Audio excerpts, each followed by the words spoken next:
Mai 68 a-t-il rendu la sexualité plus heureuse? Par Renaud Camus. Si Renaud Camus occupe une place de choix dans le présent hors-série, c'est d'abord au titre du grand emplacement, expression controversée dont il est l'inventeur, et que Michel Onfray et Michel Houellebecq ont tenu à commenter. Seulement, il serait injuste de réduire cet écrivain maudit à la seule question du sujet migratoire. L'auteur de Trix, livre incontournable sur l'homosexualité, sorti en 1979 aux éditions Mazarine, a bien d'autres choses à nous dire. Nous lui avons demandé de se pencher sur un sujet très présent dans l'œuvre de Michel Houellebecq. Mai 68 a-t-il rendu la sexualité plus heureuse? Mai 68 a-t-il rendu la sexualité plus heureuse? Demandez-vous. La mienne en tout cas, certainement. Et cela sur les barricades ou juste en dessous. À l'époque, c'était à peu près tout le mérite que je trouvais au mouvement, mais il était immense.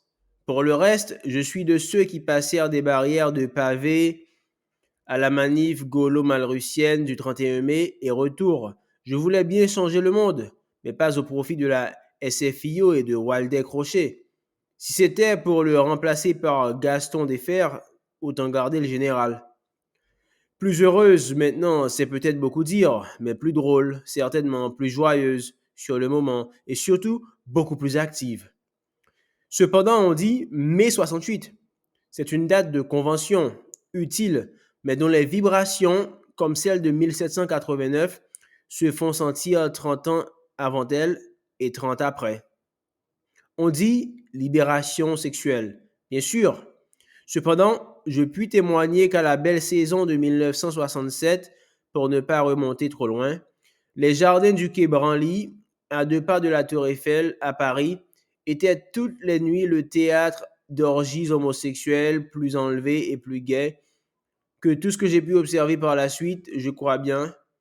Centaines de corps demi-nus courant d'un buisson à l'autre sur le gazon sous la lune amusée. La police devait l'être aussi, elle intervenait peu. On disait le préfet de police naturellement porté au laisser-faire. C'est presque à croire que 68 n'a fait qu'entériner dans ce domaine des situations bien antérieures qui le rendaient inévitable. L'époque a créé mai autant que mai l'époque. La pilule si discrète. Le plaisant avec la sociologie honnête et puérile, c'est qu'on peut y entrer de n'importe quel côté, comme dans la culture. Elle ressemble à ces bâtiments modernes qui se croiraient déshonorés si leur principal accès était évident, comme celui des antiques palais du patriarcat, les palais de justice par exemple. Pour ma part, j'aurais tendance à choisir comme entrée la pilule. Elle est si discrète qu'elle se voit à peine. Toutes les années 60 l'installent dans la réalité du monde, pourtant. En France, c'est en 1967 que la loi Neuwirth la dépénalise. Cette date est aussi importante que celle de la loi Veil autorisant l'avortement, 1976. D'ailleurs, la seconde n'aurait jamais été possible sans la première, ni nécessaire. L'enchaînement est un peu paradoxal ici et doit être observé avec attention, d'autant qu'il y a dans ces rouages du jeu qui toutefois n'en infirment pas la fatalité. Si les femmes, mariées ou pas, peuvent avoir des relations sexuelles hors mariage sans risque d'enfanter, leur comportement amoureux ne constitue plus une menace. Pour la lignée, l'héritage, le nom, la transmission, l'inscription verticale dans le temps.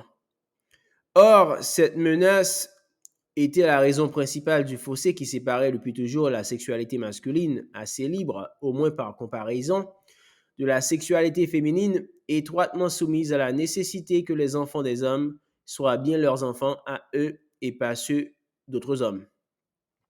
Dès lors que cette nécessité peut être satisfaite d'une autre manière, il n'y a plus les mêmes raisons de tenir les femmes en tutelle. Elles sont libres, plus ou moins. Cependant, si elles sont libres, il leur faut les moyens de leur liberté. Ces moyens sont indissolublement économiques et juridiques. Pour que les femmes soient libres, il faut qu'elles disposent de revenus indépendants, donc qu'elles puissent hériter et gérer leur argent, même quand elles sont mariées. En 1964, les épouses obtiennent le droit d'avoir leur propre compte en banque. Mais surtout, si elles veulent être libres, les femmes doivent travailler. Les mêmes qui se demandent si c'est bien un progrès que les femmes soient massivement entrées dans la vie professionnelle s'interrogent sur le point de savoir si l'humanité et elle-même ont gagné à leur militarisation ou à leur participation croissante à des jeux ou des sports, football, boxe, judo, lancer de poids, etc., jadis réservés presque exclusivement à l'autre sexe. Cela pourrait aussi se demander, dans leur élan, si cette évolution reflète bien les vœux du sexe féminin, si elle est conforme à son intérêt, ou s'il s'agit plutôt d'un aspect parmi d'autres de la marche forcée à l'indifférenciation générale telle qu'elle est imposée de toutes parts par les exigences industrielles et commerciales de l'interchangeabilité universelle et spécialement du produit phare de l'industrialisation en ses phases ultimes, l'homme et la femme, bien entendu, et la femme, mais justement. Il est essentiel que l'un et l'autre soient confondus aussi étroitement que possible au sein de la matière humaine indifférenciée, MHI, liquéfiée, comme l'a bien observé le sociologue britannique d'origine polonaise Zygmunt Bauman en vue de son éventuelle liquidation. Faut-il rappeler que le même Bauman voit l'univers concentrationnaire et génocidaire comme une phase, la plus noire évidemment, de la révolution industrielle, sans solution de continuité avec le reste. Petite bourgeoisie universelle. Le dogme de l'inexistence des races auquel va bientôt se limiter, ou peu s'en faut, comme à son incessable ultime, la transmission scolaire, est proclamé urbi et orbi vers le milieu des années 70.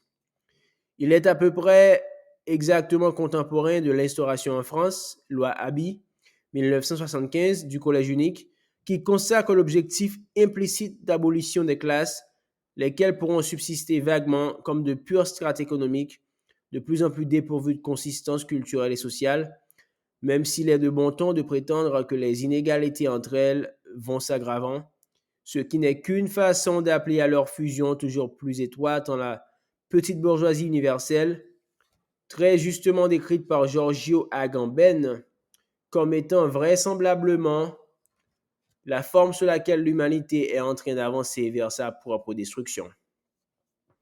Restent les sexes, dont l'éradication paraît être aujourd'hui, avec le parachèvement des changements de peuple, le chantier principal du remplacisme global davocratique et de ces industries de l'homme.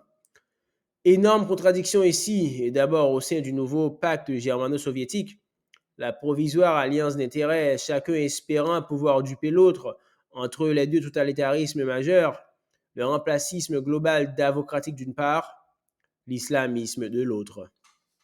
Le premier, Davos, remplace, au bénéfice du second, des peuples soigneusement préparés par l'école à être remplacés par des peuples farouchement identitaires, et des peuples très disposés à la fusion des sexes par des peuples qui n'y songent même pas et qui y sont farouchement hostiles quand ils y songent. On ne voit guère, comme contradiction rivale et complémentaire, que celle des écologistes qui encouragent par leur immigrationnisme une croissance démographique qui est précisément ce qu'il peut y avoir de plus fatal pour une planète dont ils prétendent se soucier si fort, et qui du même geste œuvrent inlassablement à l'écrasement de la biodiversité humaine, alors qu'ils affirment si précieuse, à juste titre, la biodiversité animale et la biodiversité végétale. L'ennemi suprême. Naturellement, c'est l'égalité qui préside à toutes ces évolutions et leur sert de superstructure idéologique, y compris dans ses exigences les plus absurdes. Égalité entre les races qui n'existent pas, entre les classes qui existent de moins et ne sont plus guère qu'économiques, entre les sexes qui eux aussi existent de moins en moins, mais sont de plus en plus nombreux et indistincts, entre les âges enfin pratiquement réduits à deux, l'enfance et l'âge adulte, même si le second a tendance, grande déculturation, gnanisme et hébétude aidant, à s'aligner sur le premier en l'infantilisation de masse. L'ennemi suprême est la discrimination, Donc j'imagine qu'il est inutile de souligner une fois de plus qu'elle a été des siècles durant la qualité intellectuelle et l'une des qualités morales les plus prisées, et qu'elle est devenue le crime entre les crimes. La fusion de tout vers son milieu, sur le modèle des classes vers la petite bourgeoisie universelle, des races vers le métissage général ou de sexe vers la transsexualité, le tout s'avançant du même pas rapide, ou plutôt du même engrenage de machines vers la production industrielle toujours plus intense de la MHI, ne pouvait pas être sans conséquence sur la sexualité, à laquelle on peut présumer sans trop de risque d'erreur que la croissante indifférenciation du monde, son indiscrimination, c'est-à-dire le triomphe de l'idéologie du même, n'est pas forcément favorable. Les hommes sont priés de n'être pas trop hommes, les femmes de n'être pas trop femmes, les blancs de n'être pas trop blancs, etc. Cette etc. est un peu d'opportunité et de prudence. On le presse, on le pressent. Toutes les catégories, race, classe, sexe, etc. Bis n'étant pas également invité au désêtre. Hors physique des fluides, il n'est guère que dans le droit que l'égalité soit un état stable. La loi peut poser, et souvent très légitimement, des égalités devant elle. Mais dans les dites sciences humaines et dans la réalité des choses, l'égalité, sauf pur hasard, n'est en général qu'un palier, qu'un bref moment de bascule entre deux inégalités contraires et symétriques en miroir. Ainsi, le renversement du patriarcat, cette inégalité majeure entre les sexes, invite-t-il à se demander au moins s'il n'est pas une simple phase de transition vers l'établissement du matriarcat. Et dans la mesure où la laïcité est la forme que revêt l'égalité dans les affaires de religion, la question se pose de savoir si, longtemps machine de guerre contre l'inégalité en faveur du catholicisme en France, elle ne s'est pas renversée en plus sur instrument d'installation de l'islamisme en sa place et fonction, comme si l'État ne s'était séparé de l'Église que pour mieux épouser la mosquée, un siècle plus tard. Économie du couple. Une inégalité persistante et très peu désirable pourtant, au moins pour ses victimes, qui sont plutôt plus nombreuses que ses bénéficiaires, est extrêmement présente dans l'œuvre de Michel Houellebecq, au point d'en constituer l'un des aspects majeurs, et de par la profondeur tragique de l'exploration qu'il en offre, une de ses plus grandes forces, car le terme est peu traité ailleurs alors qu'il est d'un poids gigantesque sur les destinées, presque égal à celui des inégalités sociales, qu'il contrebalance parfois, Dieu merci, mais qu'il corrobore souvent. Je veux parler des inégalités sexuelles, non pas des inégalités entre les sexes, mais des inégalités au sein de chacun, ce qu'on pourrait appeler, en paraphrasant Pierre Bourdieu, le capital sexuel. Aujourd'hui, comme hier, ces inégalités-là, vertigineuses, sont beaucoup moins combattues par l'exigence d'égalité, particulièrement inopérante en ces matières, que par l'assez nombreuse cohorte des inégalités en sens contraire, quand elles veulent bien l'être. Fortune contre beauté, intelligence contre sexité, prestige social contre jeunesse, gloire contre charme ou fraîcheur. À peine y a-t-il couple ou à défaut, accouplement, pour une demi-heure ou pour une vie. C'est qu'il y a eu égalité ou égalisation, soit par une somme d'égalité partielle, âge, attractivité physique, milieu social, niveau d'intelligence, degré de culture, etc., soit par une somme d'inégalités se compensant plus ou moins. L'argent, par son abstraction, est évidemment le grand compensateur, qu'il s'agisse d'union conjugale ou de simple passade sexuelle. Mais même dans les cas où il n'intervient pas et qui demeurent de loin les plus nombreux, j'espère rien n'est plus intéressant que d'observer dans les couples les mécanismes compensatoires qui ont abouti à eux et dont la somme est nécessairement constante puisque couple il y a. C'est ce que j'appelle l'économie du couple, par quoi je ne veux nullement signifier, il va sans dire, le budget du ménage. Plus heureuse, moins heureuse, là aussi on ne peut faire état que d'inégalités en sens contraire, en espérant qu'elles se compensent peu ou prou. Comment ne pas reconnaître que la dite liberté sexuelle, traditionnellement associée à mai 68 au sens large, est certainement très appréciable en soi, notamment pour les homosexuels, s'est vu sanctionné après 10 ou 15 ans d'existence à peine par le sida, qui a pris des centaines de milliers de vies et gâché des millions d'autres.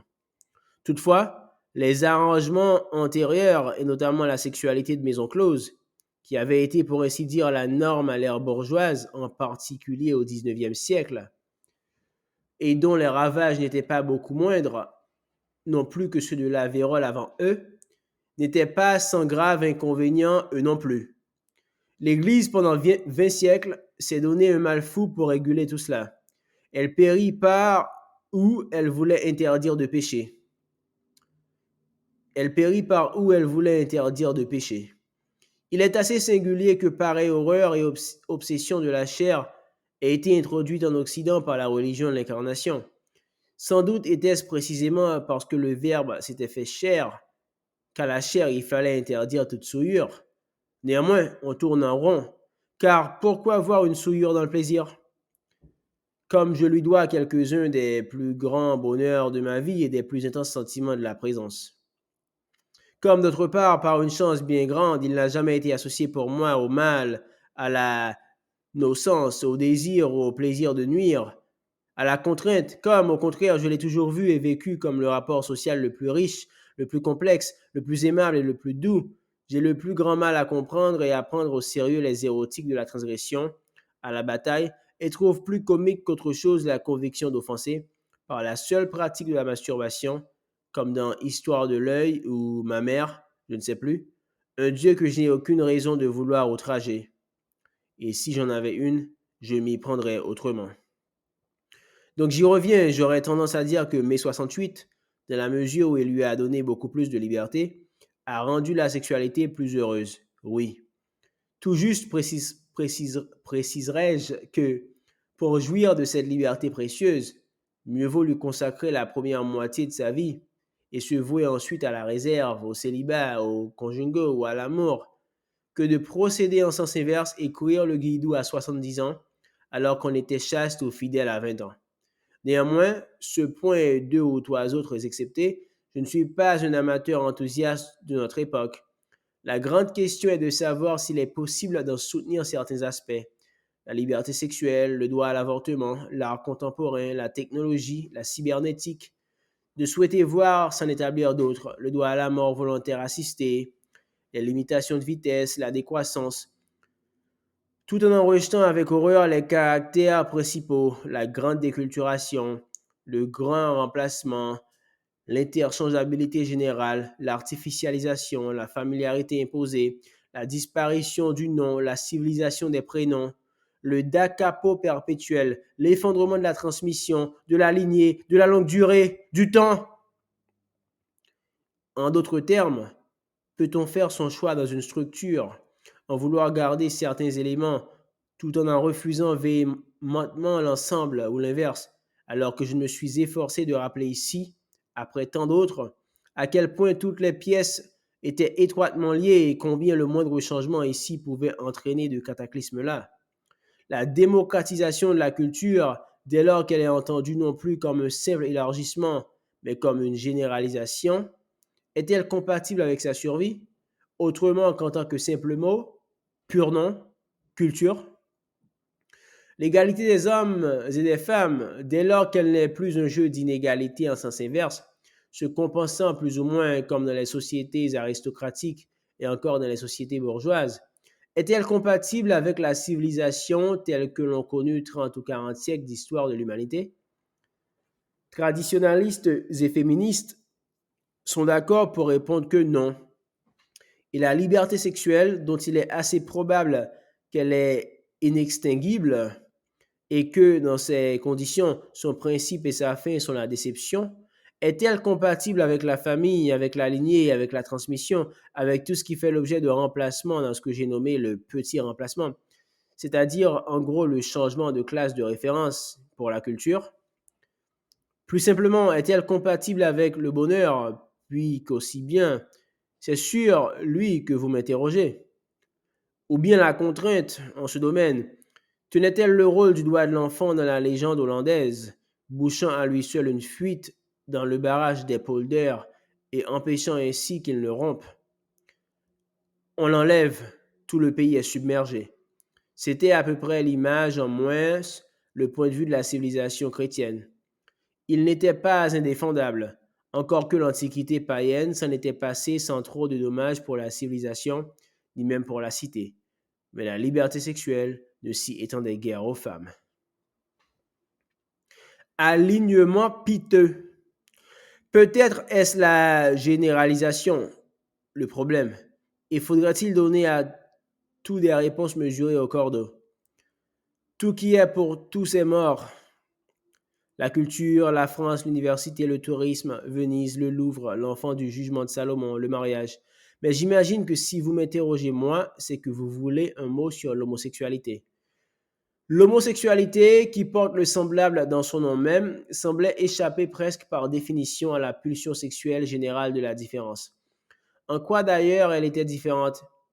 Mais cette différence se réduit comme toutes les autres, ainsi qu'en témoigne l'établissement et le succès du dit mariage gay. Alignement un peu piteux sur la norme conjugale hétérosexuelle, au moment même où les hétérosexuels s'en détournent et la sapent. Remplaciste et anti-remplaciste, pour une fois d'accord, me reprochent fort la prétendue incohérence de ma position.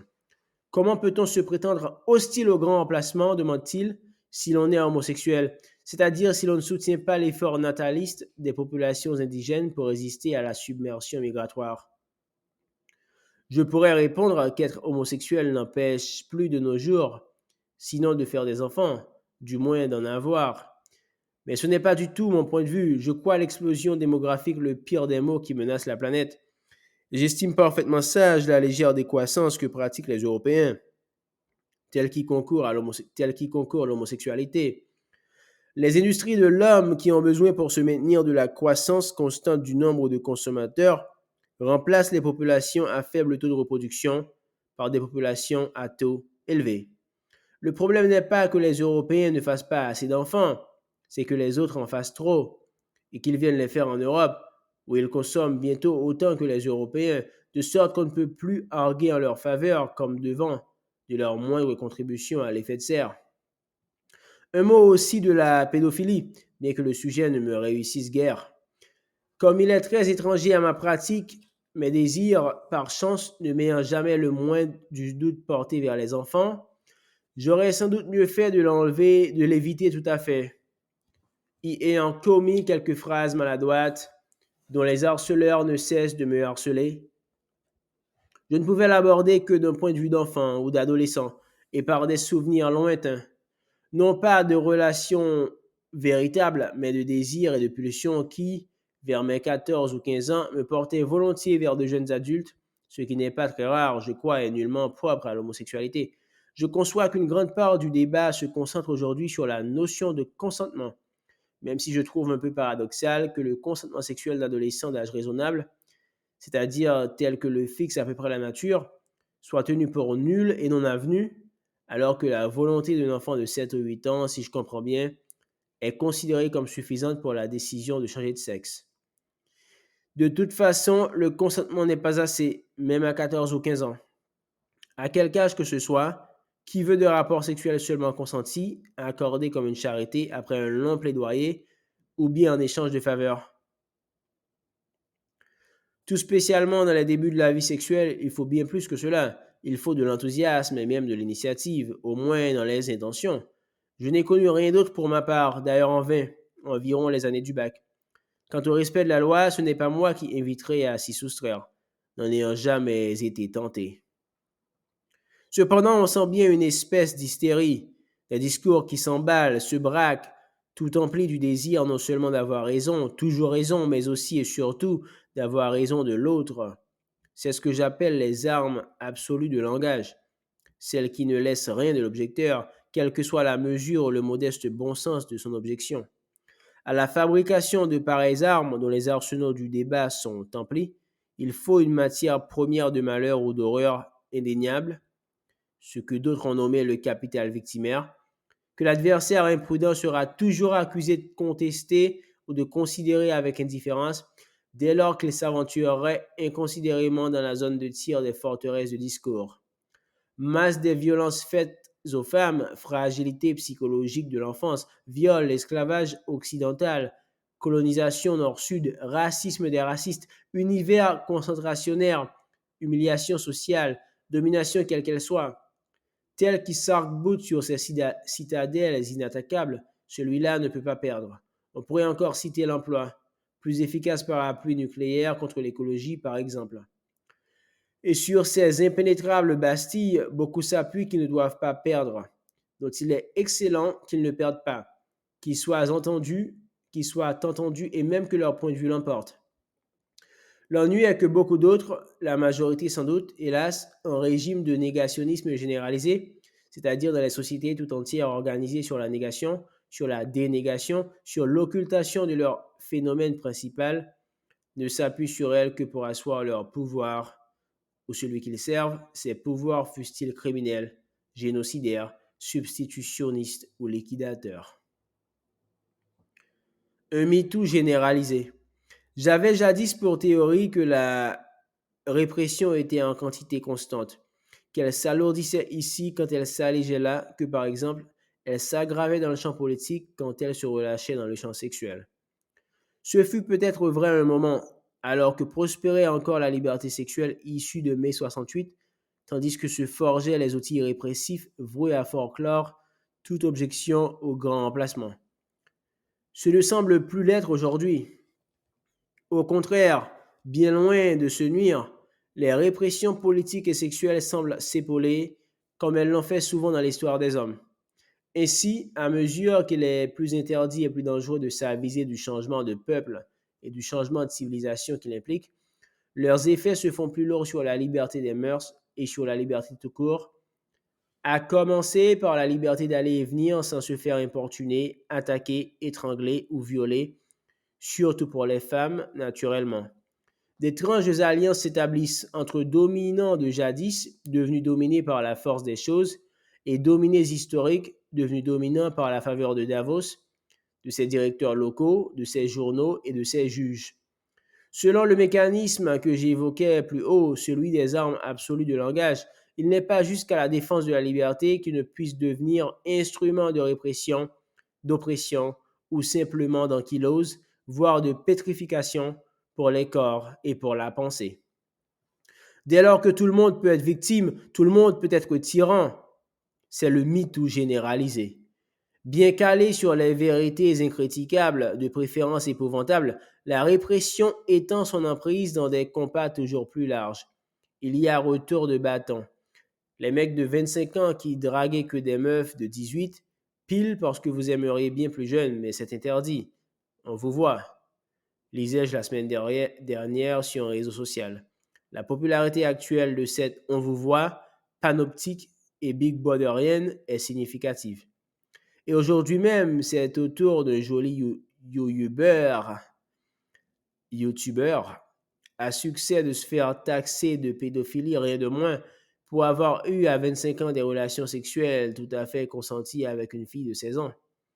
Si une fille de 16 ans peut coucher en toute liberté avec un garçon de son âge, on ne voit pas très bien pourquoi elle ne le pourrait pas avec un homme de 20 ou 25 ans. Il ne s'agit pas de droits des adultes, mais de droits des adolescents. Cependant, un ami de 32 ans me disait que pour lui, sortir avec une fille de 20 ans devenait très mal vu. Toutes les différences d'âge jugées trop marquées, fussent-elles entre une femme ou un homme de 60 ans et un homme ou une femme de 30 ans, sont aussitôt soupçonnées d'être d'intolérables marques de l'histoire éternelle de la domination. C'est culturel. Tant d'encombres sont mis par la vertu idéologique aux relations entre tous les sexes connus qu'on ne voit plus trop comment ils font pour s'accorder encore quelquefois. D'ailleurs, ils semblent s'accorder de moins en moins. Ce pourrait n'être pas une mauvaise chose pour la planète qui n'en peut plus de l'homme.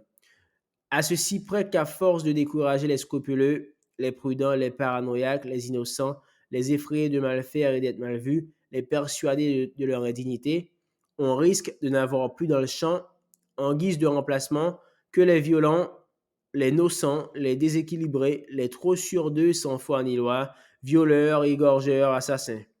C'est culturel, diront-ils, ou bien leurs avocats. Et en effet, merci.